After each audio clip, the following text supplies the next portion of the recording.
গাজার উত্তরে ত্রাণের জন্য অপেক্ষায় থাকা অন্তত ৬৭ জনকে হত্যা করেছে ইসরায়েলি বাহিনী। গতকাল রোববার জাতিসংঘের ত্রাণবাহী ট্রাকের জন্য অপেক্ষায় থাকা ফিলিস্তিনিদের ওপর নির্বিচারে গুলি চালানো হয়। গাজার স্বাস্থ্য মন্ত্রণালয়ের বরাত দিয়ে তথ্য জানিয়েছে বার্তা সংস্থা রয়টার্স। স্বাস্থ্য মন্ত্রণালয় জানায়, এ ঘটনায় আহত হয়েছেন অনেকে। এছাড়া গাজার দক্ষিণে আরেকটি ত্রাণ বিতরণ কেন্দ্রের কাছে অন্তত ৬ জন নিহতের তথ্য জানিয়েছে কর্তৃপক্ষ।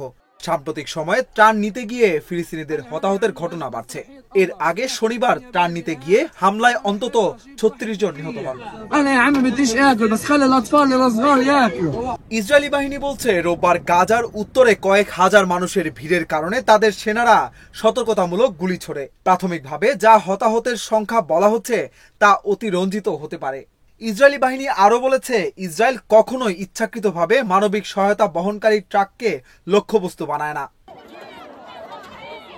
এক বিবৃতিতে জাতিসংঘের বিশ্ব খাদ্য কর্মসূচি জানায়, গাজায় প্রবেশের পরপরই তাদের ২৫টি খাদ্যবাহী ট্রাকের একটি বহর ক্ষুধার্ত মানুষের বিশাল ভিড়ের মধ্যে পড়ে। তাদের ওপর গুলি চালানোর ঘটনা ঘটে।